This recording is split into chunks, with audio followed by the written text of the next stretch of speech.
Je ne me souviens pas d'une époque où je n'aimais pas Jésus.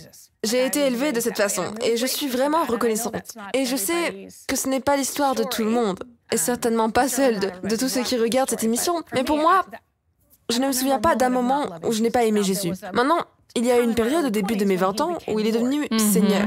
C'est un peu différent, non? C'est différent. Un peu différent. Oui. Donc, j'ai l'impression d'avoir toujours eu cette foi authentique et elle a continué à grandir. Et puis après avoir été pasteur d'une église pendant des décennies, je pense qu'il y a eu une saison. Je suis là, à la tête d'une église, d'un ministère, et j'ai vraiment percuté un mur. La saison la plus difficile pour moi. Et j'ai eu l'impression que c'était juste un coup après l'autre. C'est vrai, il y a eu la mort de mon père, et ensuite un vol d'identité qui nous a fait perdre beaucoup d'argent. La perte de cet argent, on a donc subi des pertes à plusieurs niveaux. Et puis, ma fille a pris cette décision ridiculement douloureuse, et si elle était là, elle les raconterait. Mais c'est à elle de raconter son histoire. Et donc c'était vraiment dur en tant que mère. Donc je regarde ça, et je me souviens dans cette saison avec elle, parce qu'il n'y a pas de douleur plus dure que la douleur des enfants. Et donc en tant que mère, je sens que Dieu me dit, veux-tu me faire confiance avec elle? Qu'est-ce que ça veut dire? Oh, qu'est-ce que ça veut dire? Et ce qui arrive. Et donc, en cette saison, mon mari a eu un cancer. Et la trahison de certaines personnes très proches de moi, comme des mensonges. Et je suis comme, vous savez, la personne relationnelle. Je touche, je ressens. La Covid a été difficile à plusieurs niveaux, où il était comme, toucher, je veux toucher les gens, je veux embrasser ton visage, tout ça. C'est vrai, et tout ça s'est passé sur une période d'environ 16 mois. Donc c'était comme boum, boum, boum, boum, boum, l'un après l'autre.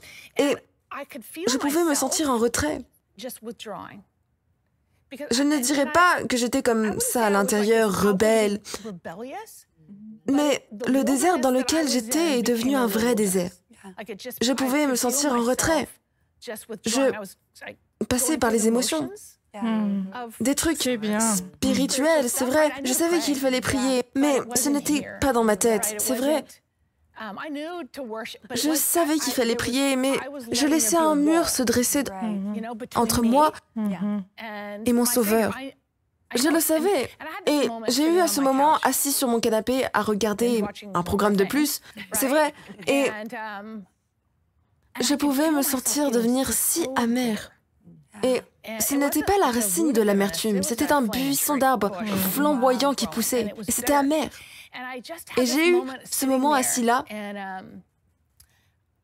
et à ce moment-là, Dieu m'a montré une image de ce que cette femme allait devenir. C'était une vieille femme amère, et je ne voulais pas être elle. Et donc pour moi, c'était la première étape pour revenir à qui je sais que je devais être. C'est comme quand on pense au fils prodigue. Il se retrouve avec les cochons, là où aucun juif ne voudrait être, pas vrai? C'est un cochon. Eh bien, allons-y. Aucun de nous ne voudrait l'être, mais de toute façon, il ne voudrait pas l'être.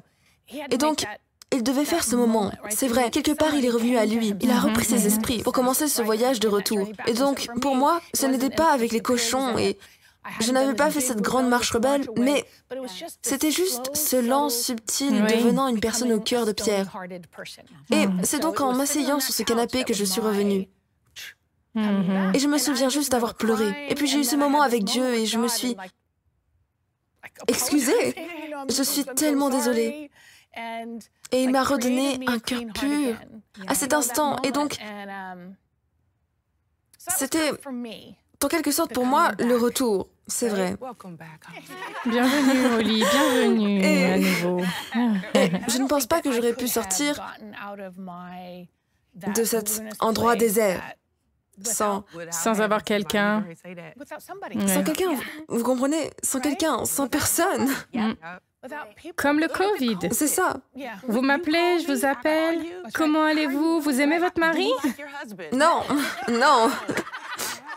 Non, il laisse des miettes sur la table. Quelqu'un pourrait-il venir le chercher? Vous savez, on a besoin l'un de l'autre. Oui. C'est comme ça va? Quelqu'un pour vérifier que tu vas bien, non? Et demander à quelqu'un de poser la question difficile. Et je pense juste qu'il y a tellement de fois Peut-être que nous voulons juste que les gens nous cajolent. Et je veux être cajolée. Mais si je voulais sortir de cet horrible endroit où j'étais, j'avais besoin de quelqu'un pour l'arrêter. Arrêtez ça tout de suite. Ouvrez la Bible, je t'aime trop pour te laisser ici. C'est vrai, vous Pourquoi êtes rappelé pensez-vous ça à maintenant? plus. Il pourrait le dire plus gentiment que moi. Mais il me mettait au défi. Pourquoi pensez-vous cela? Montrez-moi l'écriture avec laquelle vous justifiez cela. Vous savez, pour la personne qui regarde et qui pense « Ok, mais je n'ai personne », parce que parfois on se retrouve dans ces situations et on se sent vraiment seul. Oui. Parfois, on vous le fait, mais parfois vous le faites à vous-même. Avec le temps, vous êtes éloigné de la communauté et des personnes qui peuvent vous toucher. Et donc parfois, le premier pas consiste simplement à dire « Bonjour ». J'ai besoin de quelqu'un. Je vais me présenter au petit groupe. Je ne vais pas m'asseoir au fond de l'église. Je vais remplir les cartes des visiteurs pour qu'ils m'appellent ou autre. Vous voyez ce que je veux dire? Et c'est aller vers le haut et dire « Hey, j'ai besoin de quelque chose. Il y a quelque chose pour moi ici. » C'est l'ami ou la mère qui a cessé d'appeler parce que vous ne répondiez pas, pour les appeler et dire « Tu sais quoi? J'ai vraiment besoin de toi dans ma vie. » Et ce n'est pas seulement un pas à faire, c'est un endroit vulnérable dans lequel tu dois te mettre.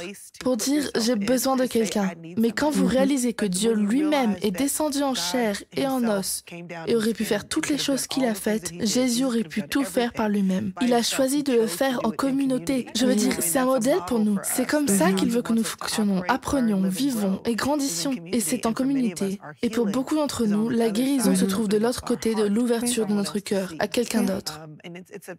Et c'est un grand pas à faire, et pourtant, ce n'est qu'un pas. Shalom, j'espère que vous avez aimé cette vidéo. Abonnez-vous pour ne pas rater nos programmes. Merci de faire partie de notre famille TBN. Que Dieu vous bénisse. Shalom de Jérusalem.